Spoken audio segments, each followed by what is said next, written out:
It is a blistering hot day in Durban and the surfers are out. Just outside of the surfing paradise lies the South Durban residential basin.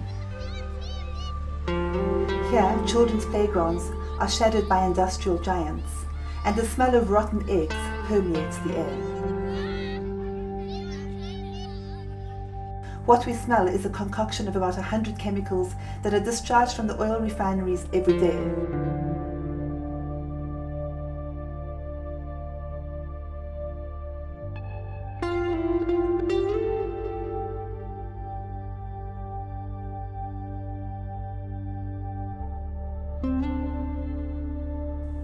This toxic concoction is what the Wentworth community breathes in daily, and reports have indicated that there are very high levels of asthma, cancer and leukemia rates in the area.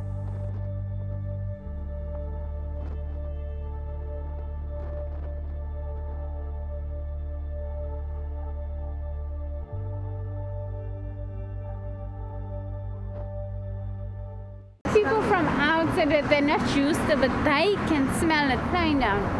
And like if we go out and we come back, you know when you're in Wentworth, you just smell the air. It smells terrible. There's something like it's rotten. And what is the community doing about it? We can't do nothing. They say it's not their fault that we are here. The South Industrial Basin consists of various industries which produce and expel a lot of toxins into the air. The Merebank residential area has been here since 1950s. Industries have started to develop at about the same time. The major pollutant industries or polluting industries are the oil refineries, and we have Engine, which is in the midst of this community, and Sepref, which is approximately 700 meters away from the nearest residential area. Besides that, we have the Mondi paper industry, the Southern Sewage Works, and a host of other minor chemical industries within this industrial basin.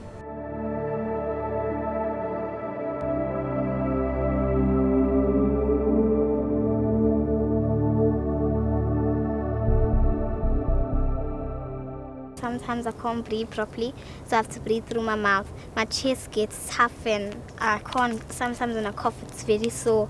Then I get the fever and I feel very ill, I can't walk. The family just suffers endlessly. You know, we've got to be buying medicines all the time. Look at my child, what it looks like. We don't know where the gas come from, what?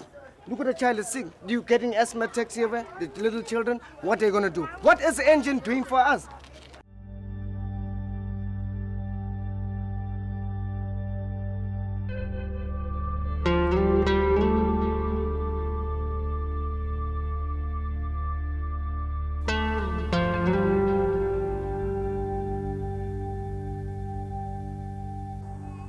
The Rainbow Barracks consists of solid brick houses which resemble a chicken factory, hence the name.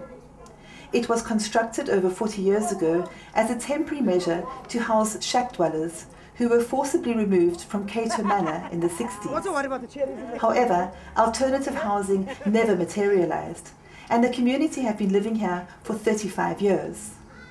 The barracks is right over the road from the Engine oil refinery, and the community have been subject to high levels of pollution and regular fires.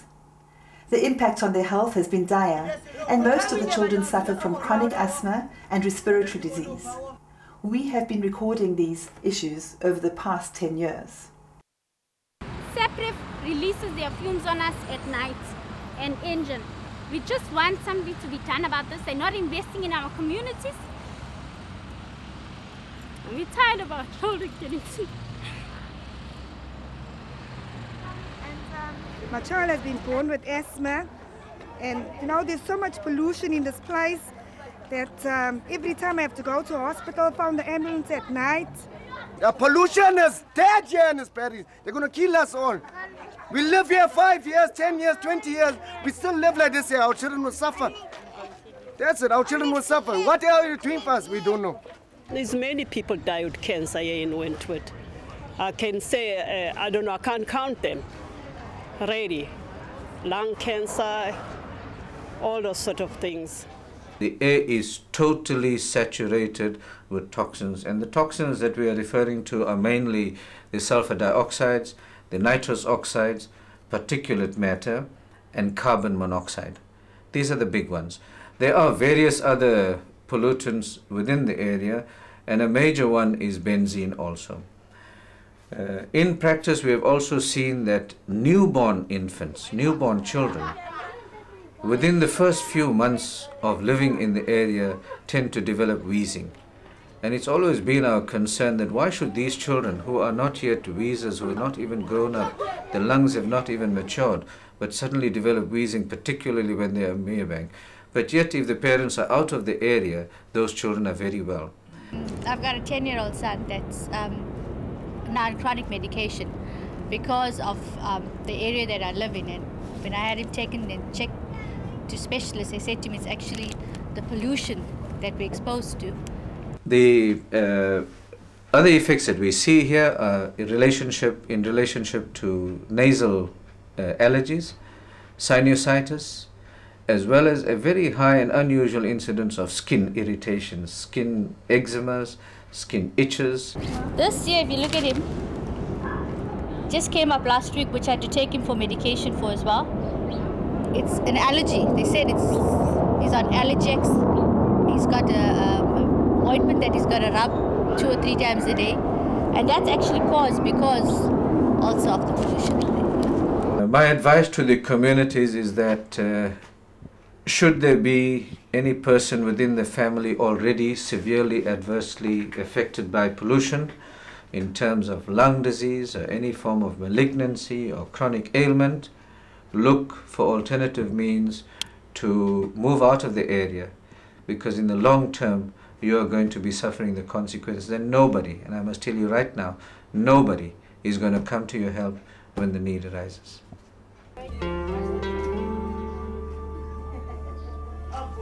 A decade later, and after the government made a promise to bring down the emissions to international standards, we have returned to the barracks community to find the same people we interviewed back in 2002. Okay, my baby's about 4 months now. From the time I brought him home, 3 weeks into the time he came home, he started wheezing. And when I took him to his pediatrician, he said it's nothing to worry about, it's just his sinuses echoing into his chest. So I didn't worry.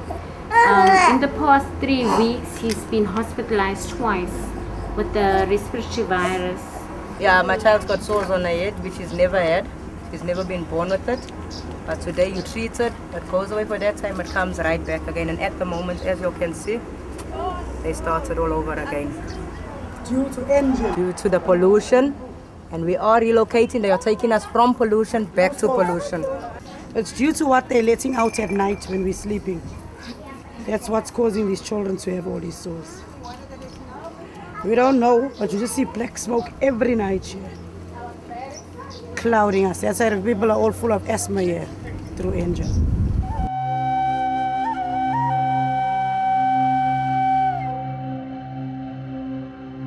The Engen refinery is the largest oil refinery in Durban, as well as one of the 2 largest sources of sulfur dioxide pollution in South Durban.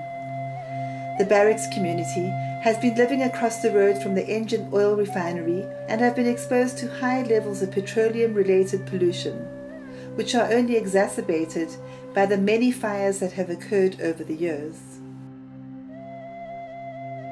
Engen's actually got a fire every year during the shutdown. Yeah, they had a small one now in the shut. It wasn't a major one, but they've had a fire this year. No, they're relocating us now. After their 30th fire, they're relocating us to Jacobs. It soon becomes apparent that while the health issue is always high on this community's agenda, there is a much more pressing issue that they are dealing with right now.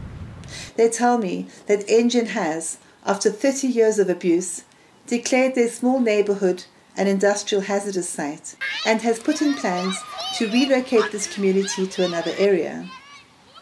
I had no knowledge of this planned removal and arrived within days of their eviction notice. As a filmmaker who has come to ask their permission to tell their story, I am faced with an ethical dilemma, for I have a specific plan to finish the story I started over a decade ago. But no matter how much I try to steer the conversation back to the purpose of my film, this is not what these community members want to speak about.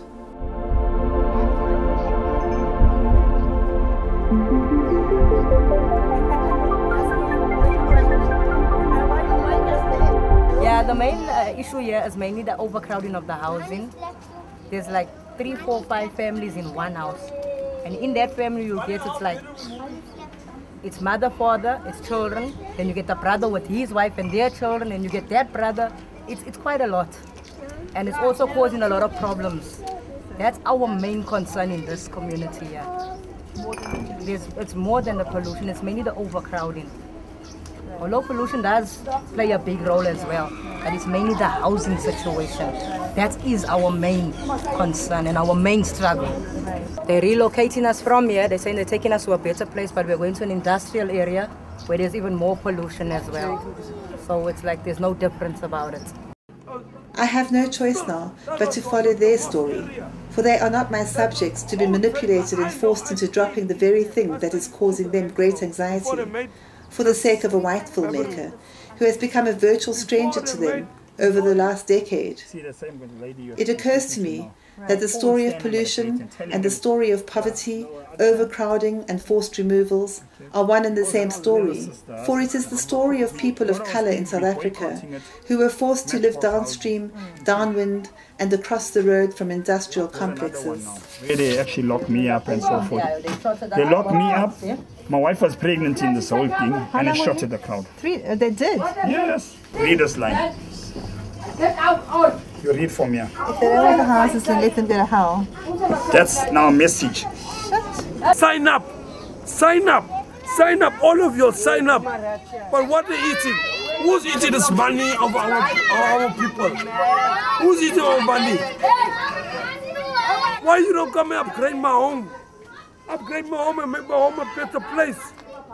I'm happy here.